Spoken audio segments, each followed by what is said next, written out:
All right, here we go.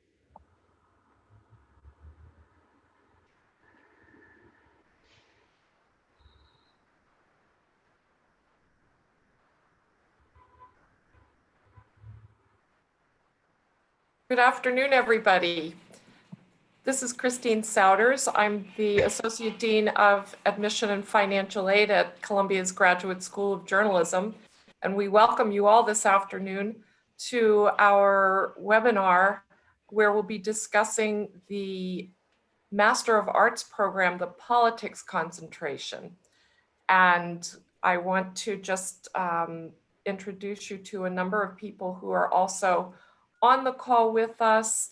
My colleague, John Graham, who is our Assistant Director of Admission and Financial Aid, Ross Yelsey, who is also an Assistant Director for Admissions and Marketing. Ross is also a graduate of the MA program within the Arts and Culture specialization.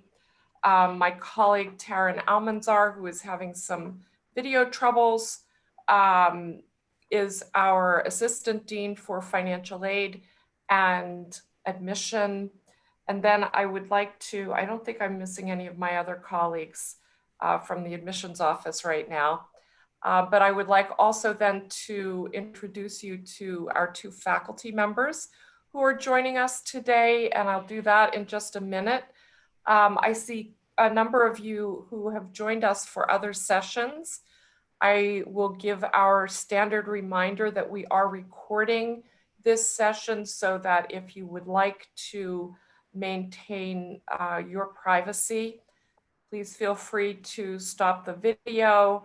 If you want to take down your name, you're also welcome to do that, because as we typically do, we will also be sending the recording out to all of our prospective students, and in particular, people who were registered for the program today and who haven't been able to attend.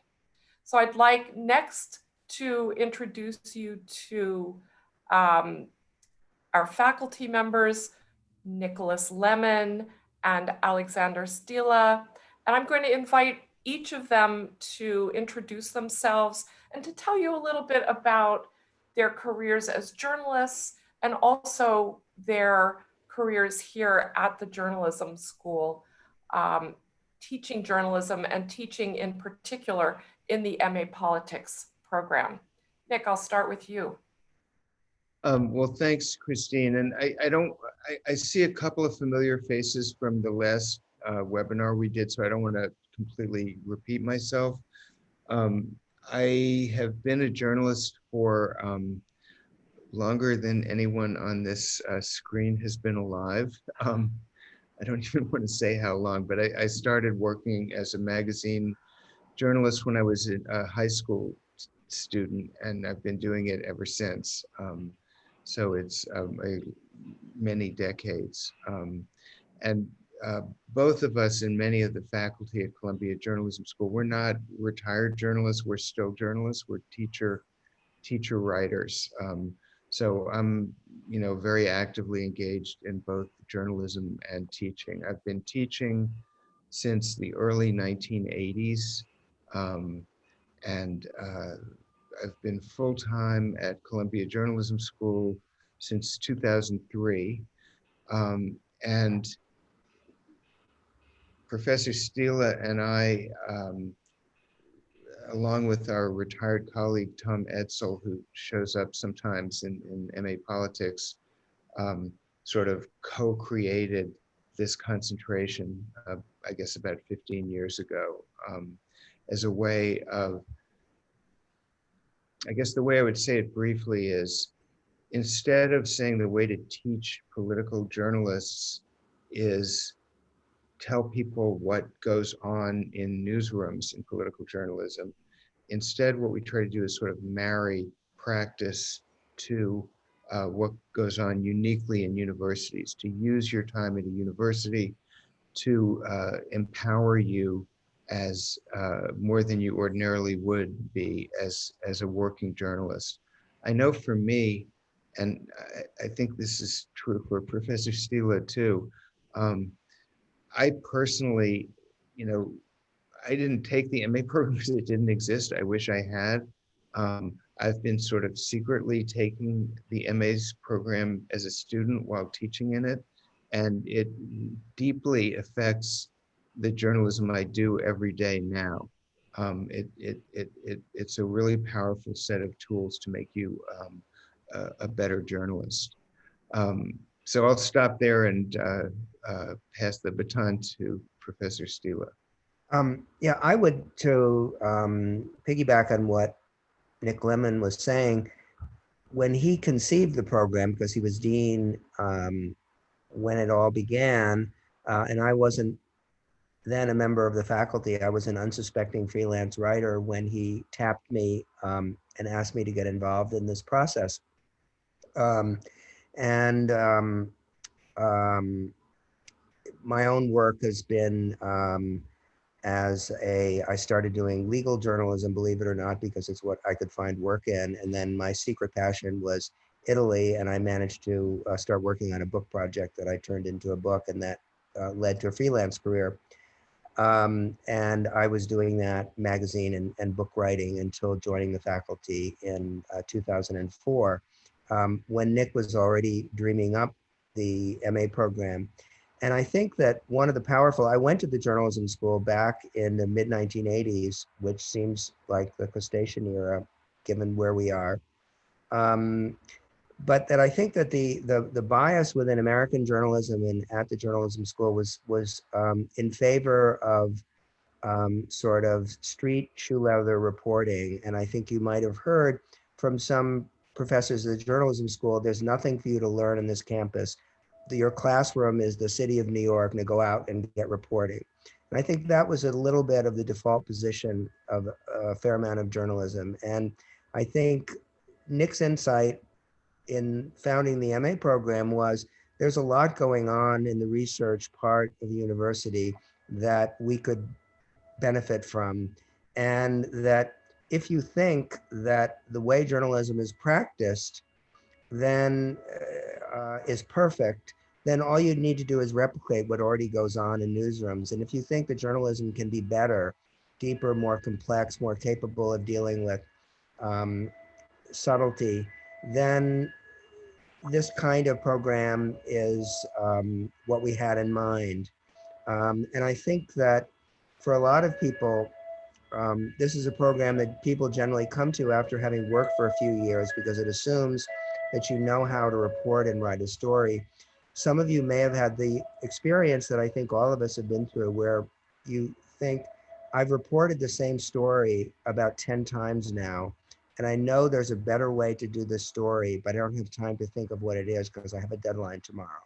And I think this program helps you rethink your practice, look at a bit of a distance, and maybe helps you get to a higher level with your work. So I think that's what it was really designed to do, whether you're writing about politics or one of the other disciplines. Let me just give a very concrete example that's on my mind now because it's what I've been working on. My primary journalism employer is the New Yorker magazine, and I have a story out in this week's issue, which you can find online. So, 3 or 4 months ago, my editor called me and said, I want you to write a story about President Donald Trump to be published, a week or two before the election. And honestly, I felt like my head is going to explode because what in the world can you say about President Donald Trump that hasn't been already said by everybody else, but going to my sort of MA politics teaching and training, I thought the way at this story is to look at, things that we've learned from our academic colleagues, but doing them in a journalistic way. Don't think about the man and his orange hair. Think about political parties, the state of the parties, political institutions, interest groups, political coalitions, and you get a whole language that other journalists who cover politics don't usually use because they're so focused on personalities. And it sort of gives you a way to be a more original voice, even when you're writing about what I would nominate as the world's most familiar topic. Yeah, I think a good example, one of the colleagues who I think has benefited the most from teaching in the MA program was Tom Edsel. Right. His work, if you go and read, and it was good for all kinds of reasons, we go back and look at the columns that he's written for the New York Times online during the last year, they're deeply informed by scholarship where he's really looking at what factors like race and economics and psychology figure in the political behavior in this country. And I think he's become quite a different journalist from having taught in the MA program for several years. Great, thank you so much. I'm also going to just jump in and begin asking some of the questions. So sorry, Christine had to step out for a moment. To start, if you could just, Nicholas and Sandra, speak a little bit about the kind of student that you're really looking for this particular program. I know that the MS offers a very practical, hands-on, shoe leather kind of reporting curriculum. And so any kind of experience level is really appropriate, but what do you think would be the experience level for somebody who's interested in the MA politics program?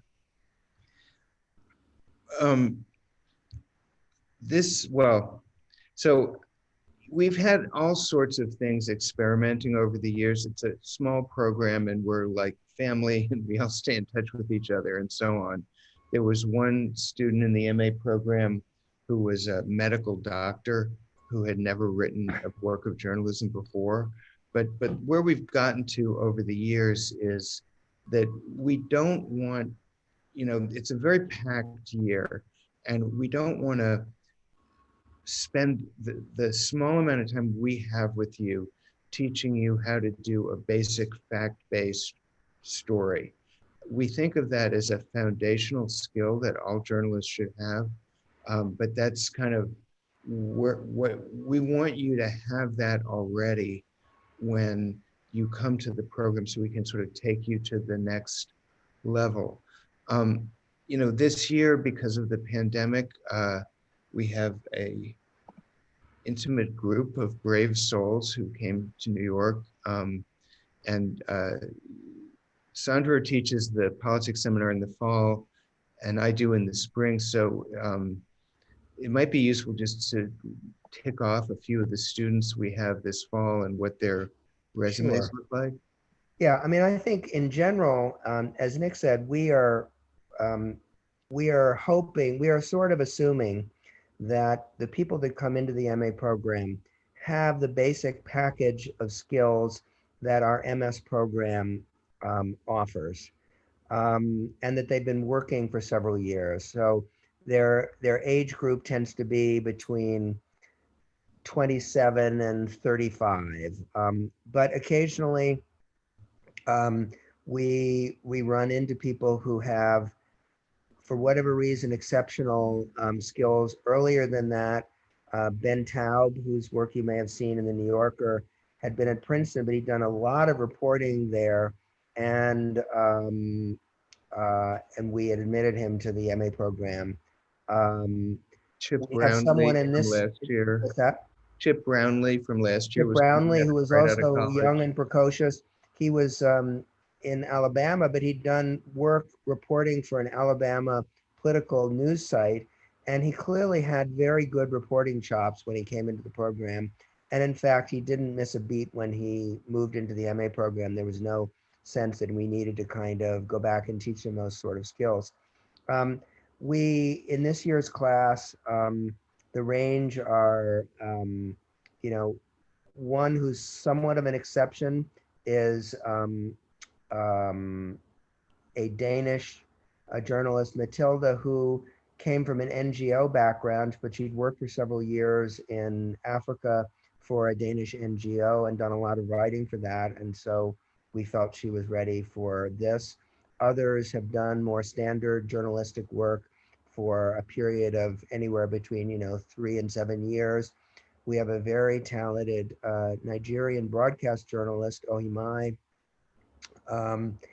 And another thing to stress is that we are neutral in terms of the format and platform that our journalists work in, although Nick and I are both pretty much print people. And you'll be doing mostly writing in the particular seminar that you'll be in with him or me if you come into the program. But we do want people who work in different media, whether it's video, audio, mixed media. And we find ways of allowing you to do that. So Oimai came in with a broadcast background, but he really wanted to work on his writing. And early returns are very good in that particular election. And he's really thrown himself into the work and really worked at the writing in a way that's different than he would have been doing in video. So it's also tends to be a very international group, which changes from year to year. One of the things that's always a real pleasure in teaching, but I think also attending this program is every year it's like you throw the dice and you get completely different results. One year there will be 2 Swedes, and the next year 3 Brazilians. And one year we had 2 Iraqis in the program who had both been in Iraq and working as journalists during the American invasion of Iraq.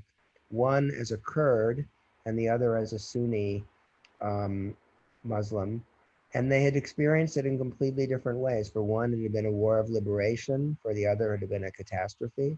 And yet you can imagine how rich the discussion over what are the causes of ethnic violence, having people like that with that both personal and professional experience in it. It's a very, very rich and exciting sort of discussion to be part of as teacher as well as I think student. Yeah, I think as another way in which we've secretly been students of the MA program as well as teachers is teaching in this program has given me a much more international perspective on my own political journalism than I used to have. I primarily cover American politics, but I've been very educated by my students. It wasn't an aspect of the program we planned. It's been a pleasant surprise. Yeah. You only have to look at the names that are on your screen to see that we just get a very global group, and it's really interesting to have discussions. For instance, going back to President Trump, not everyone who comes into the program is blessed with coming from a strong democracy. So we get some students who say, if you don't, you're way too alarmed about Donald Trump. You should see X head of state in my home country. And that's kind of a good corrective. Mm-hmm. Sandra, could you tell us a little bit more about the fall curriculum, the seminar, and some of the other fall coursework that the MA students pursue? Sure. So I'll first just talk about what we do in our seminar.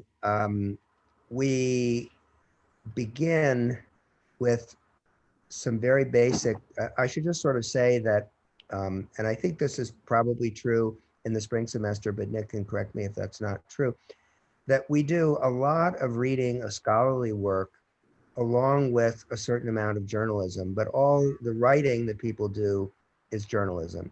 But we do want to expose people to ideas that you wouldn't have just encountered if you were an assiduous reader of The Atlantic or the New York Times, the Washington Post, the New Yorker. So they start out with looking at state formation, which is something people don't normally think about. Why is it that you have 192 countries in the United Nations that are all organized in the same way around a sovereign state with defined borders, a capital, representative, an ambassador to the UN. This is something that's actually a very recent historical creation of the last few hundreds of years. And so we look at why this came about and why that type of state prevailed over city-states and sprawling dynastic empires. But we do it with a journalistic purpose, which is to then ask, why is Afghanistan not functioning as a centralized state? Why did democracy in Iraq fail? Why does Saudi Arabia or other oil-dependent states function differently than states that have to tax their citizens to obtain their revenue? So it's looking at scholarship with the idea um, of doing better journalism. We go from that to then looking at democratization. Why would elites and wealthy people in societies cede control and allow other people to participate in the political process? That's not an obvious thing, wasn't necessarily an obvious evolution for things to happen. This week we were looking at nationalism, which again is something we take for granted. You take for granted that whatever country you're from, that you identify around that nation. But that's a concept that would have been close to meaningless to someone in the Middle Ages or the Renaissance. And so why is it that at a certain point in history, people felt it imperative to die and even kill for something called the nation? So unpacking that as an historical idea and understanding what composes it helps to understand why contemporary politics and national appeal are as powerful as they are. It helps to understand the relationship between nationalism and ethnic conflict and civil war, which sadly are phenomena that are very much with us. So again, we use them to then write about things that are going on in the world today, and but hopefully with a little bit more depth when you understand that nationalism is a recent construction that helps you, in a way, decode and read political situations a bit differently than you would. Um, the and the students in the fall semester also take Nick's Evidence and Inference course, and maybe you want to talk a little bit about that. And then if anyone wants, we can talk about some of the outside courses that people tend to take. In the politics seminar, first of all, because we're so international, it's a challenge to us to teach covering politics in a way that is not specific to one place and to try to find the common threads that can be applied anywhere. So we don't spend a lot of time saying, you know, now we're going to talk about the House Ways and Means Committee in Washington, D.C. So in the fall, we cover sort of big master concepts of the kind that Professor Stila has been talking about. In the spring, when I teach it, we cover political institutions. We just go through the basic building blocks of politics that exist everywhere: political parties, interest groups, bureaucracies, experts, voters, all those things. And just to echo, you know, the perfect class for me, there's one piece of academic theoretical literature, one piece of academic empirical literature, and one actual work of journalism, all on the same topics to show you how they're all connected and can flow through each other.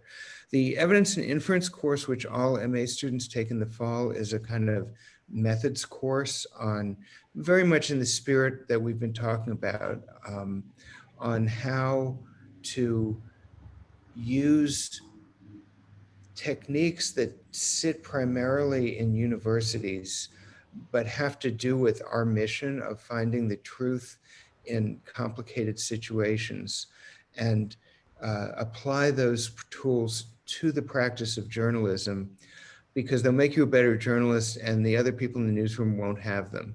So that's what we do in Evidence and Inference. Great.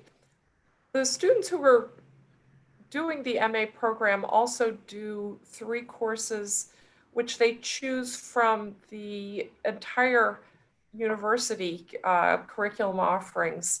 And they do 1 course in the fall and 2 courses in the spring. They choose those courses with the advice of Professors Lemann and Stila, but they're also thinking about those courses at the same time that they're thinking about their master's thesis topics. They also work to choose those courses with a number of other people. Ross, do you want to talk just a little bit about the kinds of courses that some students choose?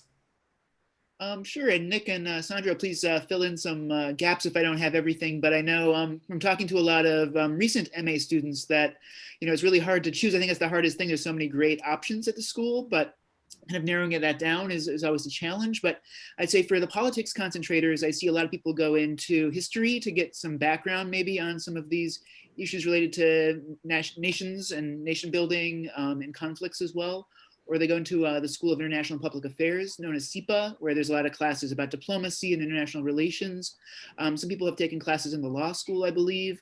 Other people take classes in sociology or anthropology or some of the other social sciences to get better knowledge about the different contexts for a lot of the issues that we look at today as reporters. Thank you, Ross. And then Nick and Sandro, if you could each talk a little bit about the master's thesis project that each student Could I just add one thing to what Ross said? Absolutely, absolutely. On the outside courses. I think that it depends. There are students that come to the program with an area that they want to cover. And so I have students who know they want to cover the Middle East, and they take Rashid Khalidi on Middle Eastern politics, or someone else on history of that region. Other people are interested in themes. And so I want to cover social issues. And so they might, or immigration. And so they're going to choose their courses differently. They might take, something in the School of Public Health on, public health issues, something on human rights at the law school, something relating to immigration in different, it could be anthropology or SIPA. So I think it depends whether it's thematic, whether it's area specific. And then, as Ross mentioned, some people have an idea of what they want to write a master's project on, and they, if they're lucky, they find a course that both interests them deeply, matches their master's project, and gets them a little deeper into that, but that's not obviously required. So on the thesis, I have to go early, I'm Yeah. afraid. So I'm just going to say a few words, and my colleagues can take over. Let us hope and pray that we're not in pandemic mode next year. So I'm going to describe the thesis when we're not in pandemic mode. And it's been a wonderful experience for us. It's about an 8,000 word, if you do it in print, piece. It's almost always the most ambitious work of journalism that the student has ever done. And it's very intensely advised and edited by us. And Columbia in normal years has a 5-week winter break, and we have pretty good amount of funding to send people on the road. So, when we started the program, we were pretty nervous, like, can people really write an 8,000 word piece while they're doing all this other stuff? But the answer has been a resounding yes. And they go all over the place to do reporting firsthand. And many of the thesis projects have been published, no guarantees, but we just got an email yesterday that one of the students in last year's class just sold his thesis to the Atlantic, for example. So it's really an excellent feature of the MA program that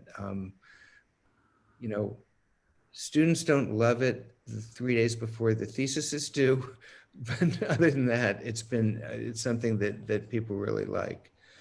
So I'm going to log off now with apologies, and I'll leave it to you guys. Thanks. Thanks, Nick. Thanks, Nick. So on the master's project, I think something that I tell my students is this should be the best story you've ever done. And so you go into it because you rarely will be in a position to have this much time, these kinds of resources, and the support needed to do something of great ambition. And so a lot of our students have been working as journalists, but they have been limited by the space limitations of the publication they work for, by constant deadlines, whatever it might be, and they've not had a chance to do stories beyond 2,500 words, 1,200 words, maybe 4,000 words. This is an opportunity to do something of real ambition, and with the time to do it. And we generally have people do 3 drafts of the story, so you get a lot of feedback and line editing to your work, so that it's very rare that a first draft gets it all right. And so hopefully you have the kind of feedback to get it to the level where you're really proud of it. As Nick said, many of these pieces have had an interesting life beyond people's laptop computer. And a student from 2 years ago who wrote a long piece about the lynching of Muslims in India, which has tragically been a big phenomenon there. He just had his piece published in Wired. You can also listen to it, which is actually kind of a cool thing. If you are familiar with the podcast service Audm, AUDM, it's available there, and it may even be on the Wired site in audio form. So also we sometimes have students that want to work in different media, and we try and make the resources available to them to allow them to work in their chosen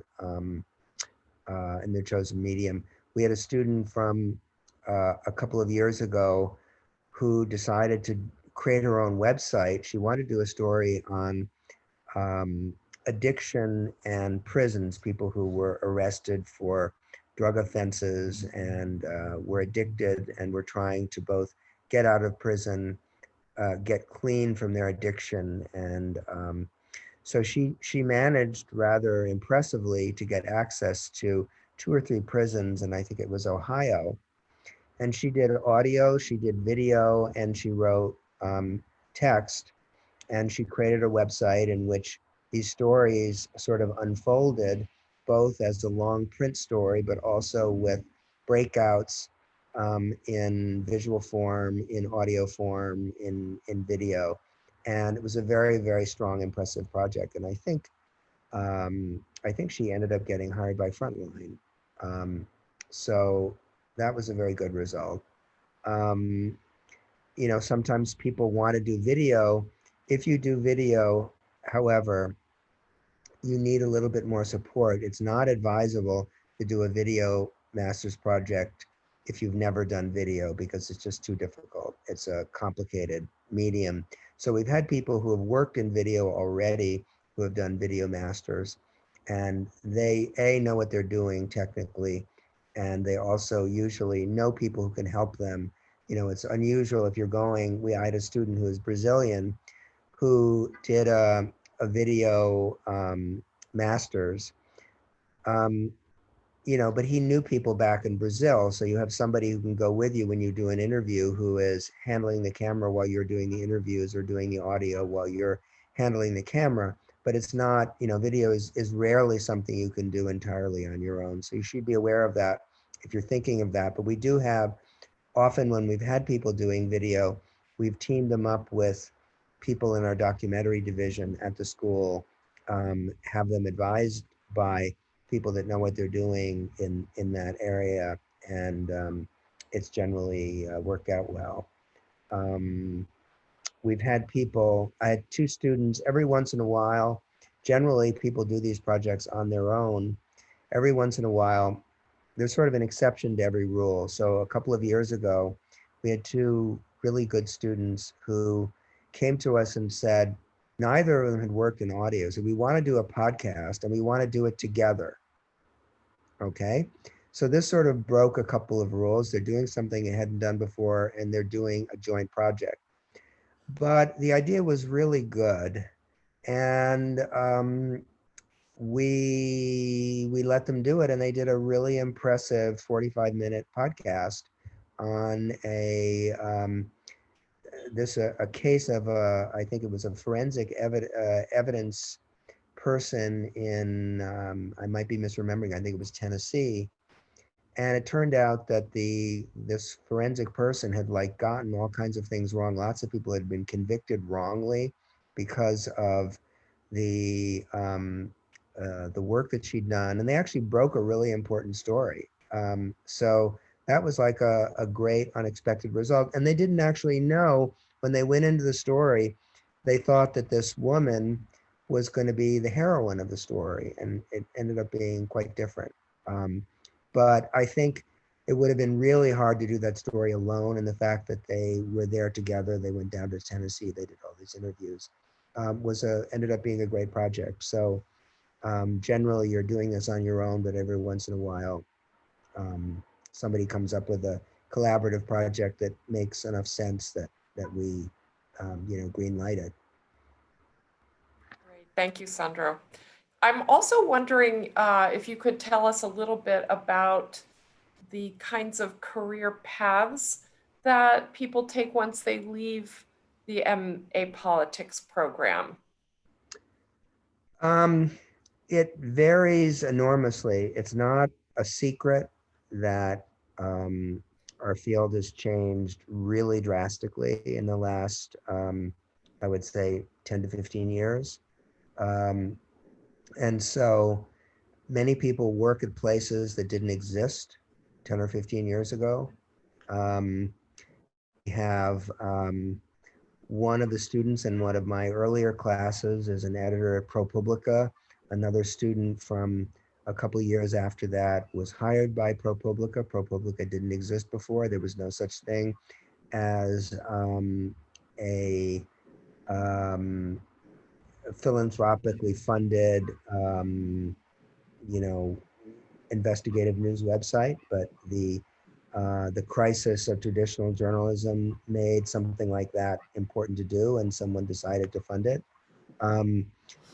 Tally Woodward, who was in the program in the MA Science a number of years ago and then returned as the director of our MA program, went off a couple of years ago to be one of the editors of something called The Trace, which is also a news website that looks at the issue of gun violence, and they've done extraordinary work.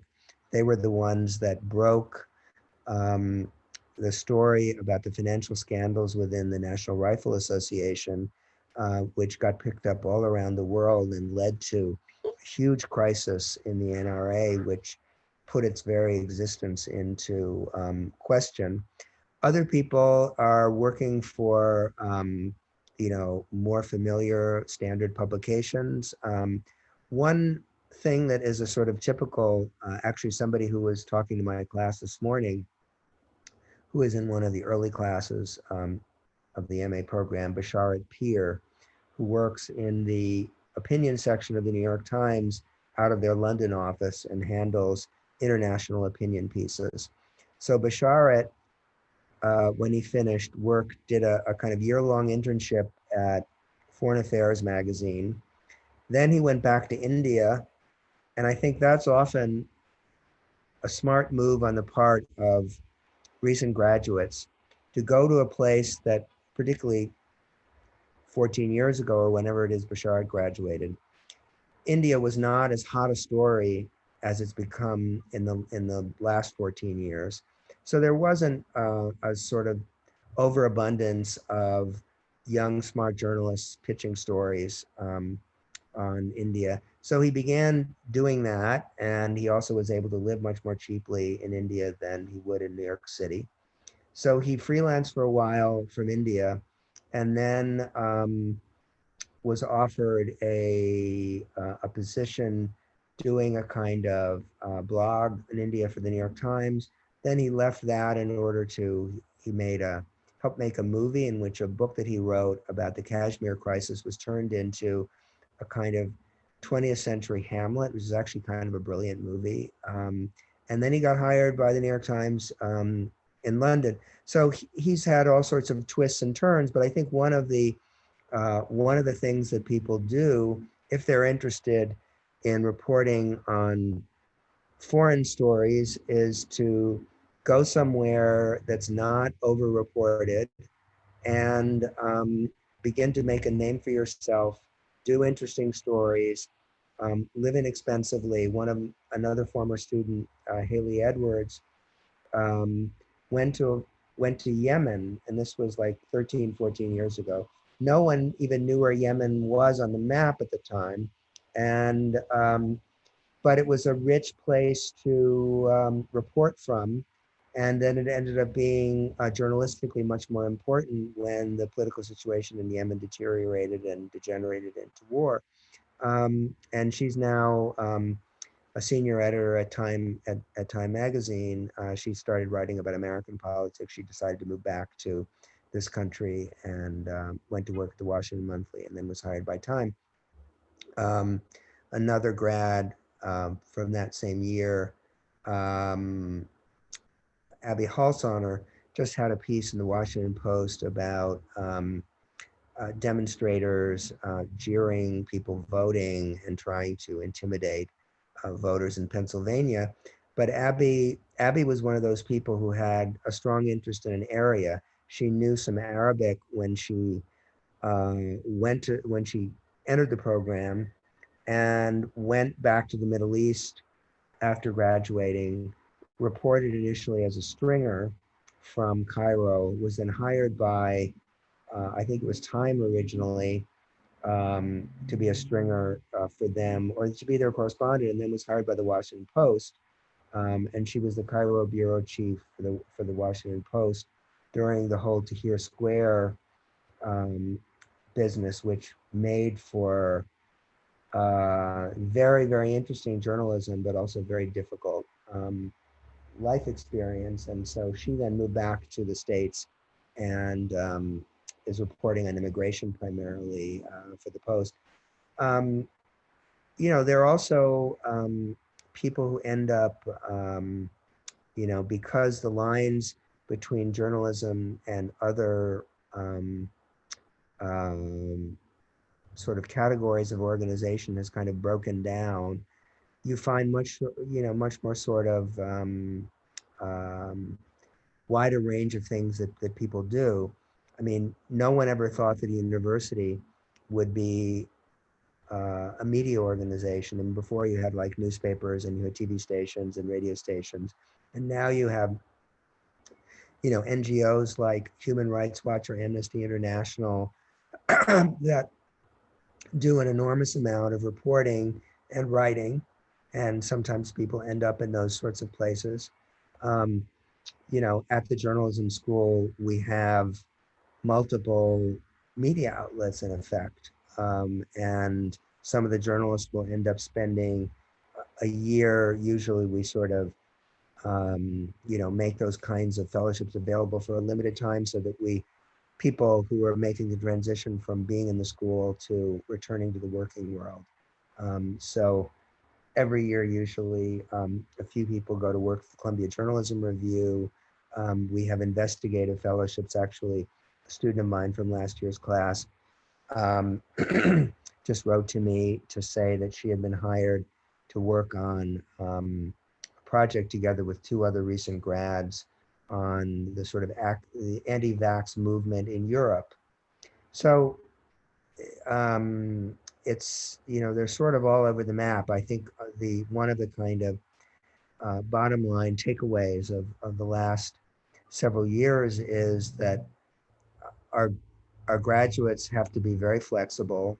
There is not, it used to be that there was a kind of standard career path in journalism where you could go from somewhere like Columbia, you'd be hired by a small newspaper in Tennessee or Alabama.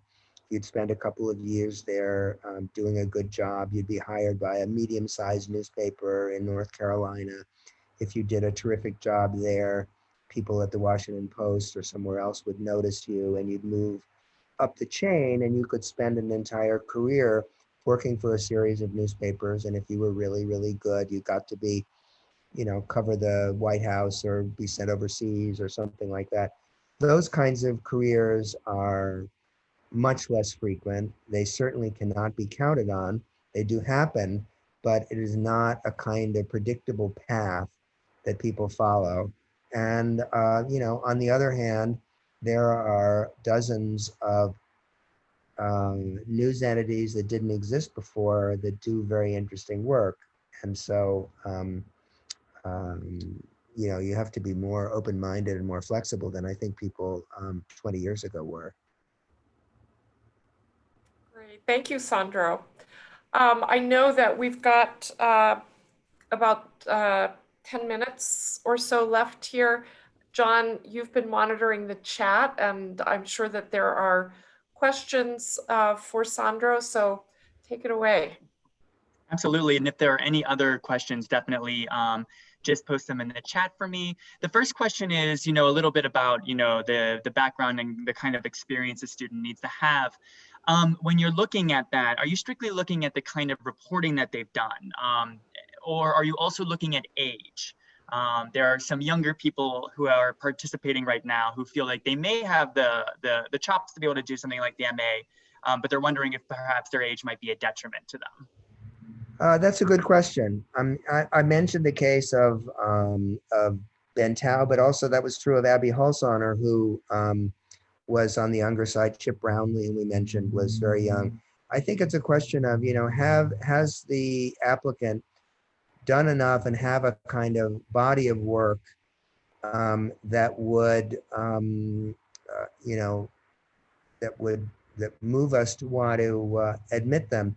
I mean, every year there will be a few applications in which someone sends in a couple of student papers from their, American history course or from an English course as a writing sample, and that's usually a good sign that they're not going to be admitted. It's just not close enough to what we do, and if you haven't done, on the other hand, there are people who have worked for 2 or 3 years for a college newspaper, and that college newspaper is of high quality, and they have produced stories that show they know how to report and write stories. So that would be somebody we would seriously consider. So a lot of it is just showing, I mean, if what we need to know is, does this person know how to report and write a story, and have they demonstrated it through some piece of writing or work? That's important. Sometimes people will, sometimes we'll see applications where somebody has, I don't know, worked on a chat show. And so we had like some impressive sounding guests, but basically what you get in the application is the person asking a couple of questions and the famous guest answering those questions. That's also not a particularly good indication of what the applicant is able to do. Something in the applications that I think doesn't often receive enough attention, and of course, readers are all different, but I actually think that the personal essays and the essays you produce are some of the best opportunities that people have for showing us who they are and how they write. Because it can happen that you could write, if you have been a newspaper reporter working for a Gannett newspaper somewhere around the country, Gannett being a news organization that has a very, very definite format to how they want stories to read. Those stories all kind of read the same, whether they were produced by a newspaper in Westchester or a newspaper in South Carolina. And it's very hard to tell what kind of a writer and what kind of a journalist do we have here? And so you can, in some cases, read those stories and think, gee, I don't see that much that's special in this application. But then you read their personal essay and you realize this person has been constrained by the format of the publication she or he has had to work in. And you sometimes will see people will do very formulaic things in those personal essays and kind of not put that much into them. And that sort of shows. People will fall into these kind of cliches of saying, I knew I wanted to be a journalist from the time I was on my father's knee when he took out the Chicago Daily News, and I followed, even though I couldn't read, I followed him turning the pages. This kind of thing, which becomes kind of a cliche. Other times, people really show something about themselves as well as how they write. I remember an application that made a great impression on me. One year I was reading an application and from a British applicant, and I literally had me laughing out loud 2 or 3 times in the course of like a page and a half. And I thought to myself, somebody who writes us well and is this funny, we've got to take this person. I hope the rest of his dossier is that he actually has got reporting chops and all this, the other things that we look for. Luckily, that was the case. But if you can really make us understand something about who you are and use this as an opportunity to write with freedom in ways that you may not be able to do in your day job, I think those personal essays are a real opportunity to do that. And Awesome. I would also add that if you have a question about which program is actually the most appropriate for you, please feel free to make an appointment with any of us in the admissions office. We're happy to take a look at your resumes, take a look at your work, talk with you a little bit about what your goals are, what you feel your strengths are, and what you still need to learn how to do. And we can help you make appropriate choices there. Right. And because we often, and it also is not improper to apply to both programs. Right. We will frequently get applications in which we feel like this person could definitely work in either of the 2 programs they're applying for. And then it's a question of them understanding what the best fit for them and what they want to get out of the program. If your goal is to develop a set of particular skills, the MS program is probably your better choice. In other words, you're determined that you want to to learn how to do video journalism or data journalism. The MS is probably the better fit for you. But if you are a functioning video journalist and you have the skills in that area that you want, but you feel you want to do work of greater depth, then the MA program may be the better choice for you. If you want to do long form journalism, both programs can work very well for you.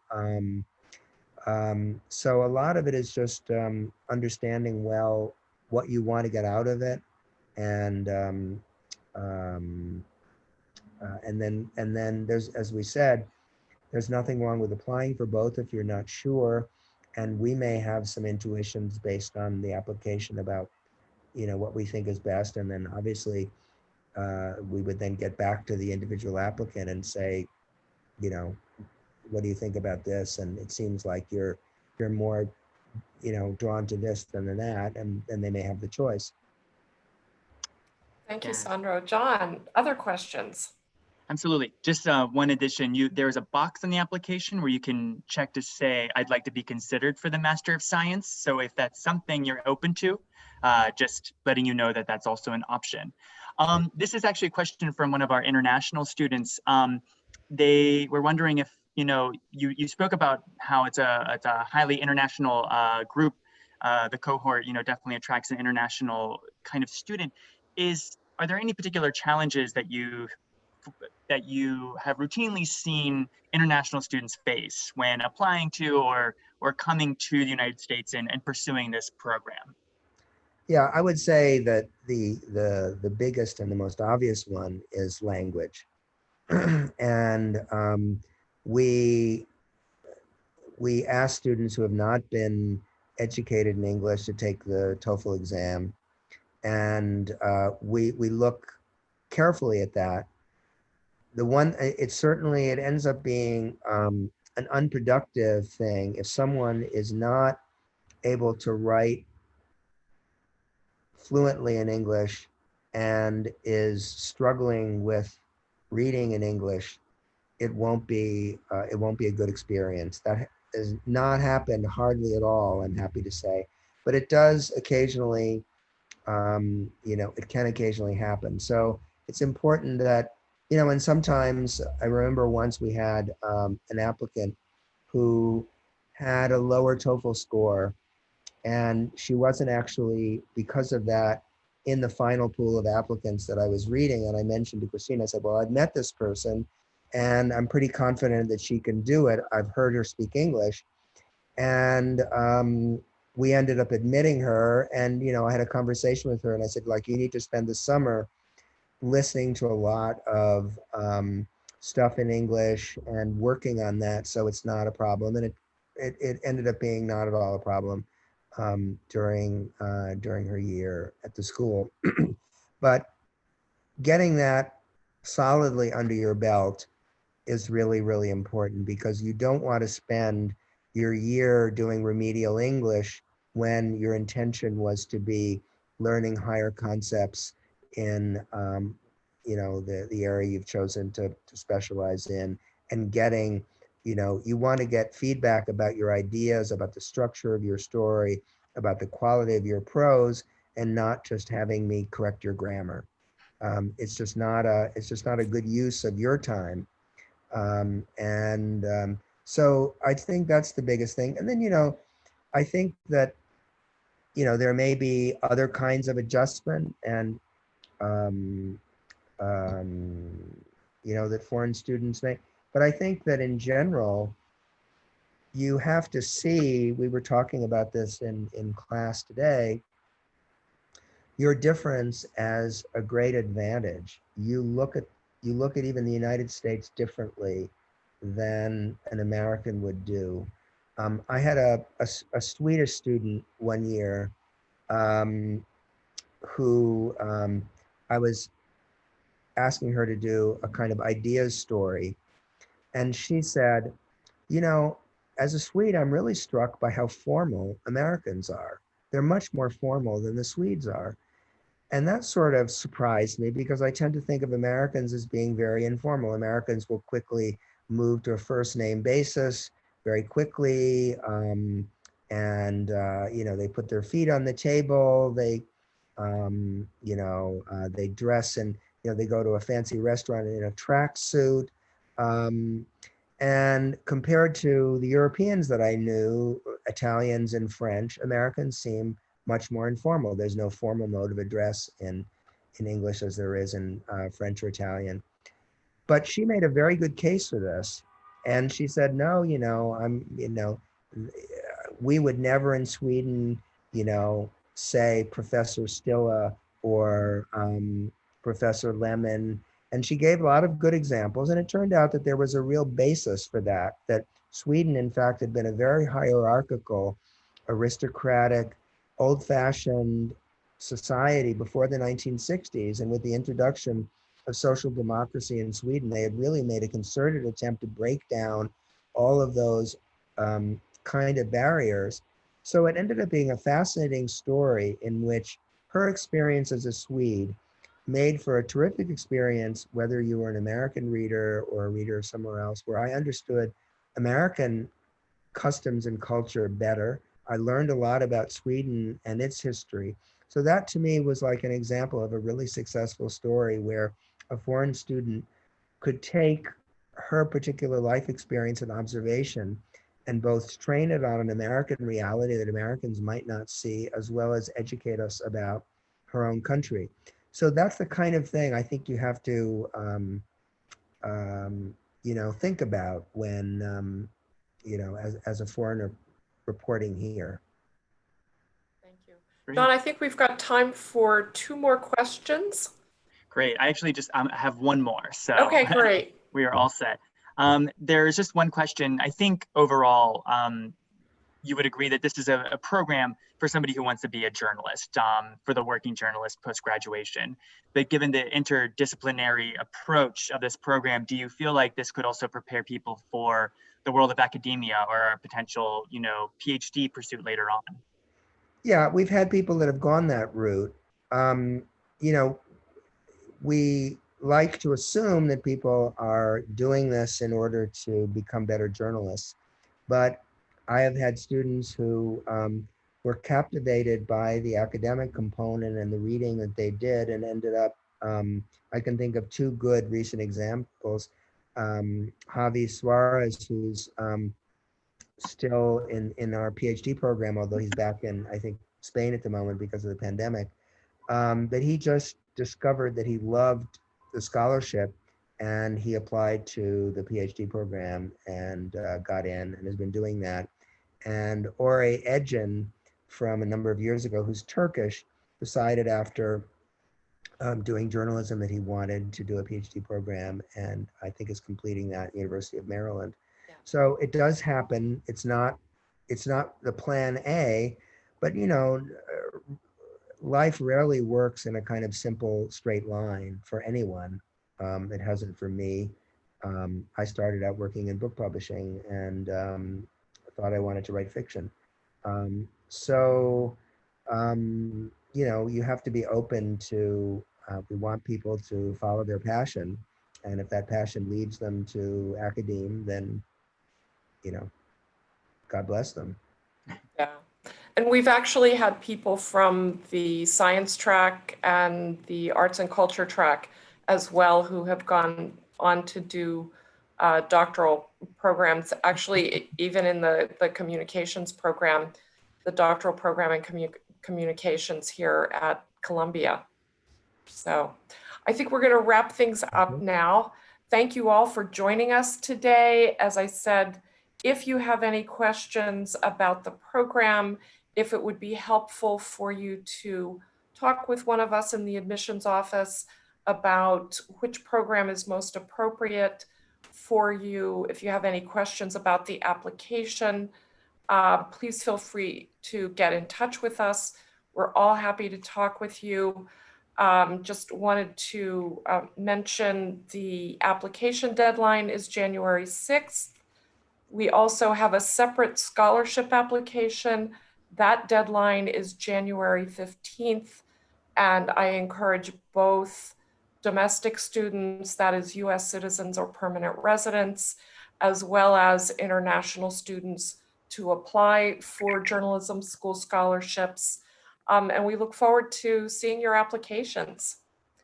Thank you again, and we hope to be seeing you soon. Yeah. Thanks, everyone. And if anyone has specific questions for me or for Nick, you can write to us. Great. Thanks very much, Sandro. Okay, be well. Alrighty. Thanks, everyone. Bye, Bye-bye. everybody.